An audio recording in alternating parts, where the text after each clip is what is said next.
క్రీస్తునందు ప్రియమైన వారలారా, ఈరోజు వాక్య ధ్యానమును నిర్గమకాండం 14వ అధ్యాయం నుండి చేయబోతున్నాను. మీరందరూ ప్రార్థనాపూర్వకంగా ఈ ధ్యానంలో ఏకీభవించండి. ప్రాచీన కాలంలో యూదులు మరియు గ్రీకులు రాత్రి సమయాన్ని 3 సమాన భాగాలుగా విభజించి చూసేవారు. 1 రేయి మొదటి జాము సాయంత్రం 6 నుండి 10 వరకు, 2 రేయి రెండవ జాము రాత్రి 10 నుండి 2 వరకు, 3 వేకువ జాము ఉదయం 2 నుండి 6 వరకు. అలాగే రోమీయులు రాత్రి సమయాన్ని 4 సమాన భాగాలుగా విభజించి చూసేవారు. అవి 1 పొద్దుగురుంకు వేళ సాయంత్రం 6 నుండి 9 వరకు, అర్ధరాత్రి వేళ రాత్రి 9 నుండి 12 వరకు, కోడి కూయి వేళ రాత్రి 12 నుండి 3 వరకు, తెల్లవారుజామున 3 నుండి 6 గంటల వరకు. ఈ విభజన రాత్రి సమయాల్లో మొదటి మరియు చివరి విభజనలలోని సమయాలను ప్రార్థనా సమయాలుగా కీలకంగా భావించేవారు.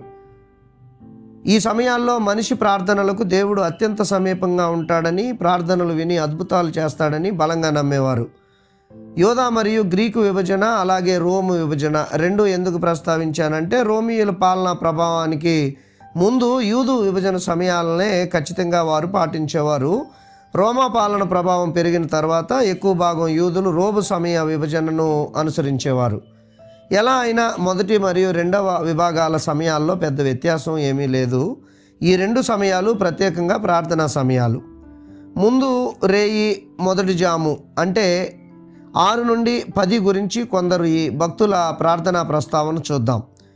విలాప వాక్యాలు 2:19లో, నీవు లేచి రేయి మొదటి జామున మొర్రపెట్టుము, నీళ్లు కుమ్మరించున్నట్లు ప్రభు సన్నిధిని నీ హృదయమును కుమ్మరించుము, నీ పసిపిల్లల ప్రాణము కొరకు నీ చేతులను ఆయన తట్టు ఎత్తుము అనే మాటలు మనం చూస్తాము.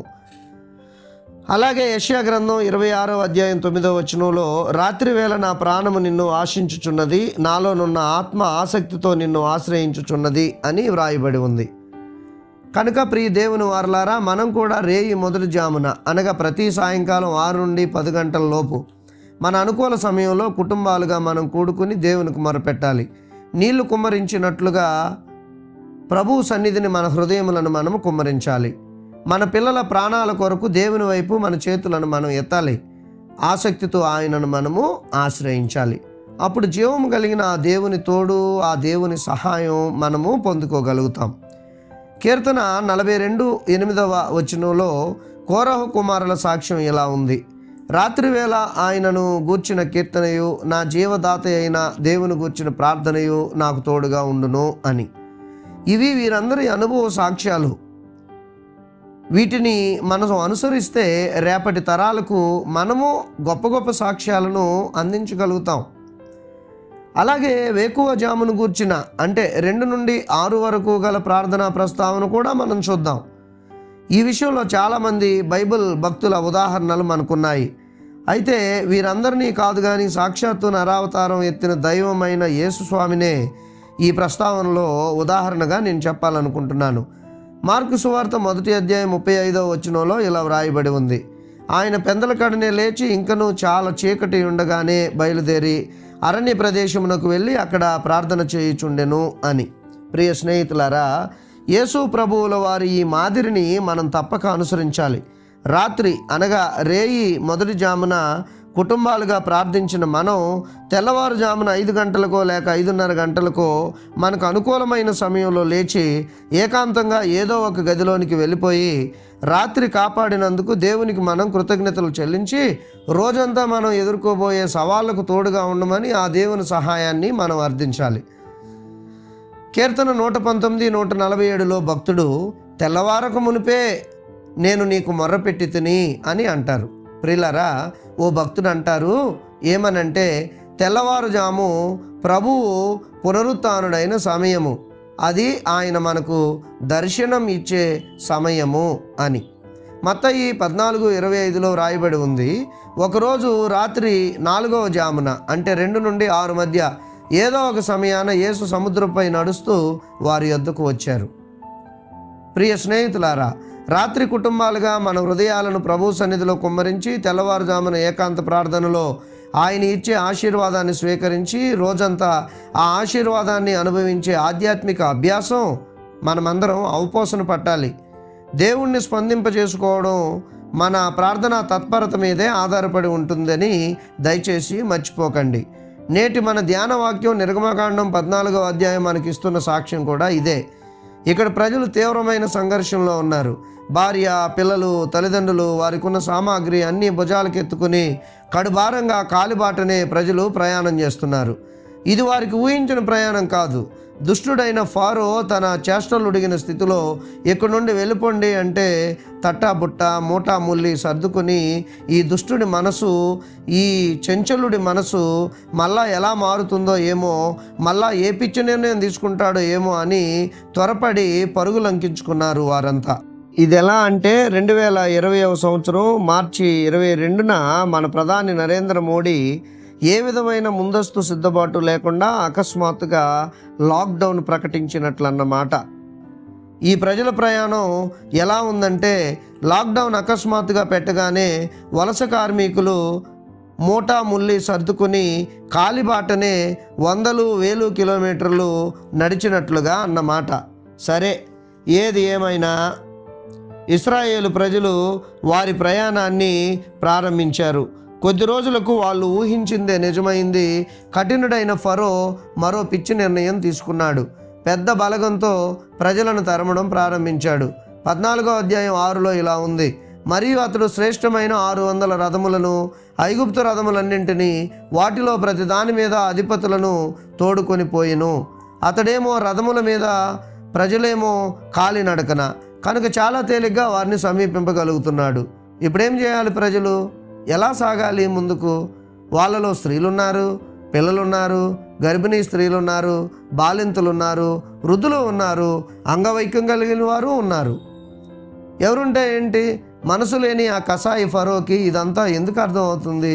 తన నిర్ణయం తనదే, తన దాడి తనదే, తన దాష్టీకం తనదే. మన దేశంలో ఫస్ట్ లాక్డౌన్ సమయంలో వలస కార్మికుల విషయంలోనూ ఇలాగే జరిగింది కదా. బాలింతలు, గర్భిణీ స్త్రీలు, వృద్ధులు, స్త్రీలు ఎందరో మార్గమధ్యలోనే చనిపోయారు. మనసు లేని మన నాయకులు ఏ ఒక్కడు వారి అవస్థను పట్టించుకోలేదు, ఎవరో మనసున్న ఒక సినిమా నటుడు తప్ప. సరే, ఫరో తరుముతుంటే ఏ దిక్కు లేని ఇశ్రాయేలు ప్రజలు అత్యంత భయానికి లోనయ్యారు. ఇంతలో రేయి మొదటి జాము ప్రారంభమైంది, చీకటయింది. ఇప్పుడు వారు తీసుకున్న నిర్ణయం, వారు చేసిన పని వారి చరిత్రనే తిరగరాసింది. ఏం చేశారు వాళ్ళు? ఈ రేయి మొదటి జామున పిల్ల, జల్ల, ముసలి, ముతిక అంతా యెహోవాకు మొరపెట్టారు. 10వ వచనంలో రాయబడి ఉంది: ఫరో సమీపించుచుండగా ఇశ్రాయేలీలు కన్నులెత్తి ఐగుప్తీయులు తమ వెనుక వచ్చుట చూచి మిక్కిలి భయపడి యెహోవాకు మొర్రపెట్టిరి అని. వీరు మొర్రపెట్టగానే మోషే ద్వారా దేవుడు గొప్ప మాటలు వారికి చెప్పించారు. 13వ వచనంలో, భయపడకుడి, మీరెవరికైతే మొరపెట్టారో ఆ యెహోవా మీకు నేడు కలుగజేయ రక్షణను మీరు ఊరకనే నిలుచుండి చూడుడి అని అంటున్నారు. మరలా 14వ వచనంలో, యెహోవాయే మీ పక్షంగా యుద్ధం చేయును అని అంటున్నారు. ఇంతలోనే ఇశ్రాయేలు ప్రజలకు ఐగుప్తు సైన్యానికి మధ్య ఒక బలమైన కోట ప్రాకారంలాగా దేవుని మేఘస్తంభం వచ్చి నిలిచింది. శత్రువు ప్రయాణం ఇంకా ఎంతకీ ముందుకు సాగడం లేదు. ప్రజలు మాత్రం లేచి నమ్మికతో ముందుకు పరుగులు పెడుతున్నారు. ఆశ్చర్యం, రేయి మొదటి జామున ప్రార్థించి ప్రయాణిస్తున్న వారి ముందు సముద్రము నిలవలేకపోయింది. అదేంటో, సాదర స్వాగతం పలుకుతున్నట్లుగా 2 పాయలుగా చీలి చేతులు జోడించి ప్రజలకు సముద్రం దారి వదిలింది. ప్రజలు తీరం చేరుకున్నారు. ఇంతలో రేయి చివరి జాము అనగా తెల్లవారుజాము అయింది. ఇంకా ఈ జాము ప్రార్థనా పరులకు మరింత అనుకూలమైన జాము. దేవుని శత్రువుకు ఇది ప్రమాదకరమైన జాము. 24వ వచనంలో రాయబడింది: వేకువ జాము శత్రువును ఒక చూపు చూసే జాము. వేకువ జాము శత్రువు కలవరపడే జాము. వేకువ జాము శత్రువు పారిపోవాలనుకునే జాము. వేకువ జాము యెహోవాయే తనను ఆశ్రయించిన వారి పక్షంగా యుద్ధం చేసే జాము. శత్రువు సముద్ర గర్భంలో కలసిపోయే జాము. ఎంత గొప్ప కార్యం ఇది! ఎంత గొప్ప దేవుడు ఈ దేవుడు! తనకు మొర్ర పెట్టు వారి పట్ల ఎంత కరుణా సంపన్నుడు ఈ దేవుడు! రేయి మొదటి జామున వారు చేసిన ప్రార్థన రేయి చివరి జాము వచ్చేసరికి ఫలించింది. వారి జీవితాలలో ఒక కాలరాత్రిగా ఉండాల్సిన ఆ రాత్రి వారి చరిత్రకు ఒక మరుపురాని రాత్రిగా, తరతరాలకు ఒక సాక్ష్యంగా మిగిలిపోయింది. కనుక ప్రియ స్నేహితులారా, నేడు మనమున్న స్థితిలో అనేక తెగుళ్ళు మనల్ని వెనక నుండి భీకరంగా తరుముతూ ఉన్నటువంటి ఈ యొక్క ప్రస్తుత ప్రపంచ చరిత్రలో భయంతో మనమంతా గుండెలు చేతపట్టుకొని బ్రతుకుతూ ఉన్న వాస్తవిక పరిస్థితుల్లో ఇశ్రాయేలీల ఈ మొదటి జాము, రేయి చివరి జాము ప్రార్థన సాక్ష్యం, ఆ ప్రార్థన వల్ల శత్రువులపై వారు సాధించిన గొప్ప విజయం, గొప్ప ఊరటనిచ్చే మార్గదర్శిగా మనకు నిలబడుతోందని నేను భావిస్తూ ఉన్నాను. భయపడి ముఖం నేలకు మోపడం కాదు వీరుడైన మన దేవుడు మనకు నేర్పించింది. మోకరించి మన హృదయాలు ఆయన చెంత కృమ్మరించి విశ్వాసము, నిరీక్షణలతో ముందుకు సాగితే తప్పకుండా మన జీవితాలలో దేవుని అద్భుతాలను మనం చూడగలుగుతాం. దేవుడు ఈ వాక్యమును దీవించునుగాక. Amen, amen, amen. సర్వోన్నతుడు అయిన మా దేవా, మీ ఘనమైన నామమునకు స్తోత్రములు. ప్రార్థించమని మీరు తెలియజేసిన సమయాలలో ప్రార్థించగలిగే ఆత్మ మా అందరికీ మీరు ప్రసాదించండి. ఎటువంటి ఇరుకులలోనూ ఇబ్బందులలోనూ కూడా మేము దిగులు పడి భయపడి కన్నీరు కారుస్తూ మా జీవితాన్ని వృధా చేసుకోకుండా మోకరించి ఆ మోకాళ్ళ అనుభవంలో దేవా మీ దగ్గర నుండి జవాబును పొందుకోగలిగే ఆ ఆధ్యాత్మిక అభ్యాసం మా అందరికీ మీరు నేర్పించండి. మా సంఘమును మీరు దీవించండి. దయగల మా తండ్రి, ఈరోజు అందరూ వారి వారి పనులకు హాజరై వారి పనులలో నాణ్యతా ప్రమాణాలతో పనులను జరిగించి మరలా క్షేమంగా సమాధానంగా ఇండ్లకు తిరిగి రావడానికి ప్రతి ఒక్కరికి సహాయం చేయండి. యేసు నామమున వేడుకొనుచున్నాము తండ్రి. ఆమెన్. మన ప్రభు అయిన యేసుక్రీస్తు కృప, తండ్రి అయిన దేవుని ప్రేమ, పరిశుద్ధాత్మ యొక్క నిత్య అన్యోన్య సహవాసం ప్రభు బిడ్డలమైన మనకెల్లరకు సదాకాలం తోడయుండును గాక. ఆమెన్.